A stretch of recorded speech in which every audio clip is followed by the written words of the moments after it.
નીજા ગામ રોડ ઉપર જ મળીએ. અને ગુજરાતનું કેરળ કહેવાય. બરાબર. બધા સેલ્ફી લેવા માટે અહીંયા આગળ આવે. નમસ્કાર મિત્રો, આપ જે જોઈ રહ્યા છો એ કોઈ ગોવા કે કેરલાનું સીન નથી.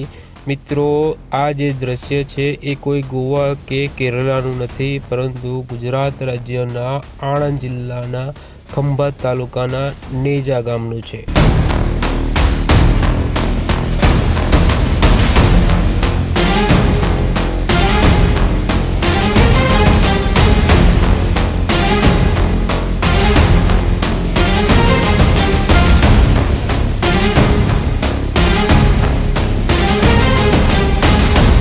સૌ પ્રથમ વખત આ સ્થળની મુલાકાત વ્યવસાય અર્થે મેં લીધી હતી. ત્યારે જ મેં નક્કી કર્યું હતું કે આ સ્થળ અંગેની સંપૂર્ણ માહિતી હું તમારી સાથે શેર કરીશ.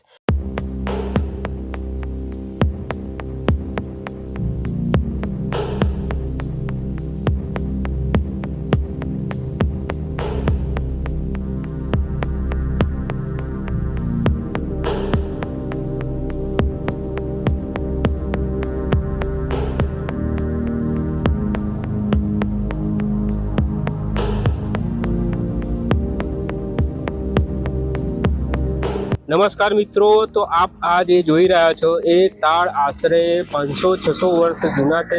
મિત્રો, આ જે તાળ છે એ ગુજરાત રાજ્યના આણંદ જિલ્લાના ખંભાત તાલુકાના નેજા ગામે આવેલા છે.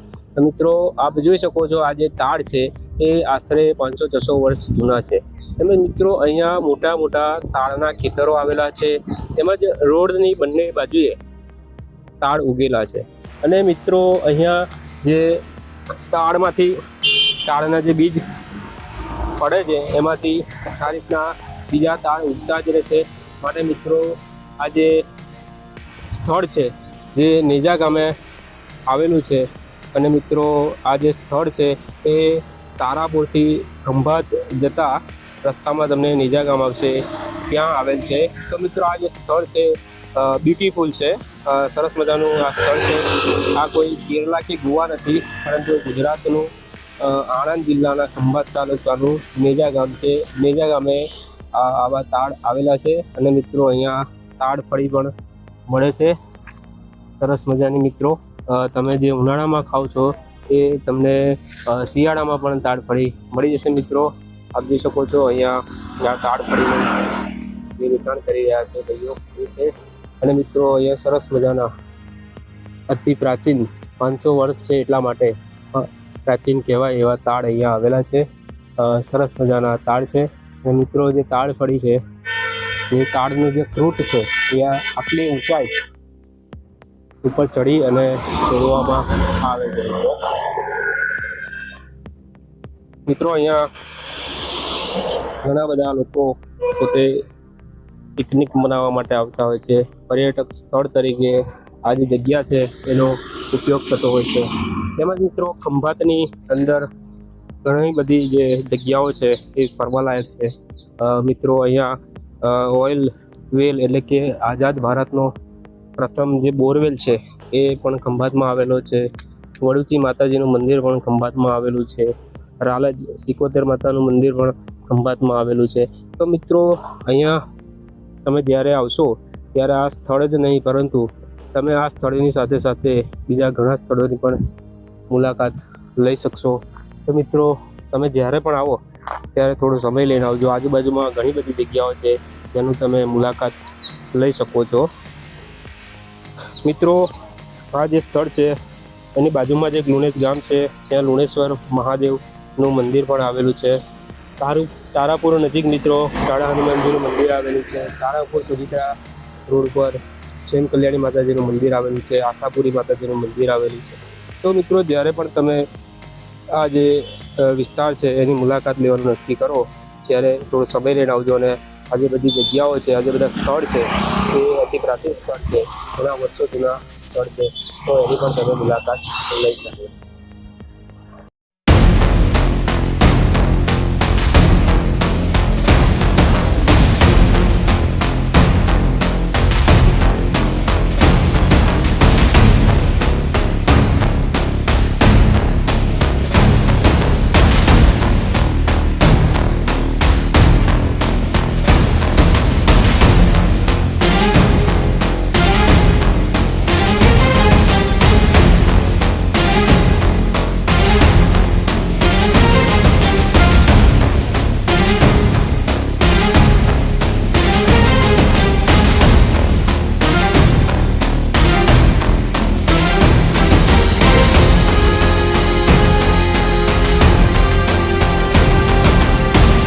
સોના હજાર ત્યારથી જ આ તાડ ફળી વેચો છો હે ને?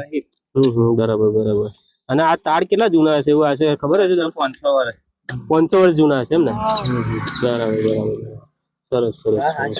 અને આ તાડ ફળી તમે બારે માસ વેચો કે પછી? વૈશાખમાં મળે, શિયાળામાં મળે. વૈશાખમાં મહિનામાં ને શિયાળા મહિનામાં મળે હે ને? બરાબર બરાબર બરાબર. આ તો ઘણું મહેનત વાળું કામકાજ છે. હા, તો તમે ઉપર ચડીને પછી આ છોડતા હો? ઉપર ચડીને પાડી. ઓકે. બરાબર બરાબર. આ ભાઈનો બાજુ જોઈને છે એ સડક. હા ભાઈ, તમે ભાઈ ઉપર ચડી જાવ તાર ઉપર. ઉપર એટલે આમ કશું બાંધવું પડે, દોરી એવું કઈ બાંધવું પડે? હે? બરાબર. ઉપર દોરી બાંધેલી જ હોય? ના ચડવાનું. તાડ ફળી ખાવાથી ઠંડક રહે, પછી દુખાવો હોય તો મટી જાય. તાડ ફળી ખાવાથી ઠંડક રહે, પછી દુખાવો હોય તો મટી જાય. બરાબર બરાબર. બીજા શું ફાયદા થાય કશું? બીજું કશું જ નહીં. પછી ખાવા માટે સારી આમ સારી મસ્ત લાગે હે ને? શરીર માટે ઠંડક. બરાબર બરાબર. પોતાનું શરીર આપણું કમ્પ્લીટ કરે આમ. હા હા, તાડ ફળી ખાઈએ છે હે ને? ઓકે. તમે તમને ગામ ગયા છે? બહુ મીઠી લાગે. જોરદાર લાગે. તાડ ફળી સ્પેશિયલ ખાવા માટે ગાડી ઉભી રાખી. તાડ ફળી ખાવા માટે સ્પેશિયલ ગાડી ઉભી રાખી. ના હોય. આ જુઓ ને, બીજી બનાવડાવી છે. બીજી કાઢે. હા, તાડ ફળી બહુ ભાવ મને. તાડ ફળી તમને બહુ ભાવે? હા. તો ગાડી કયા કરતી? ગાડી ત્યાં ઉભી રાખી. પાર્કિંગ ત્યાં લાગી તો ત્યાં કરી દીધું. બરાબર. હમ એ આમ ટેસ્ટમાં કેવી લાગે? મીઠી મીઠી. મીઠી મીઠી. અહીંયા આગળ મોટા ભાગે આવતા હોય. આવતા જ હોય.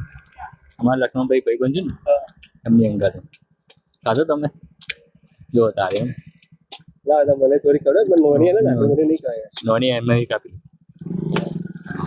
એવી મીઠી છે. કઈ જાણો આખું પૂરી છે. થઈ ગયો? Good. એને તાડ ફળી ખાવી ભાઈ.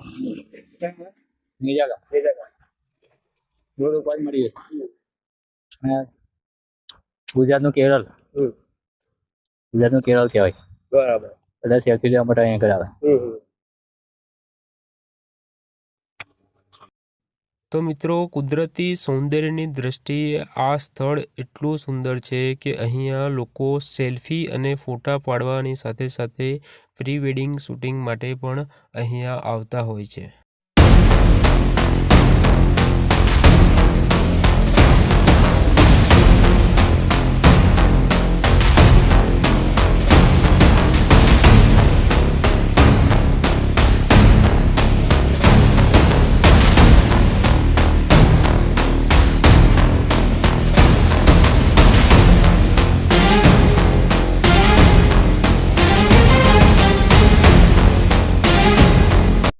તો મિત્રો, ગુજરાતનું સ્વર્ગ, ટુરિઝમ પોઈન્ટ અને સેલ્ફી પોઈન્ટ તરીકે જાણીતું નેજા ગામ આણંદથી 54 કિલોમીટરના અંતરે, અમદાવાદથી 84 કિલોમીટરના અંતરે અને વડોદરાથી 81 કિલોમીટરના અંતરે આવેલું અતિ રળિયામણું સ્થળ છે. તો આ સ્થળની તમે પણ અવશ્ય મુલાકાત લેજો.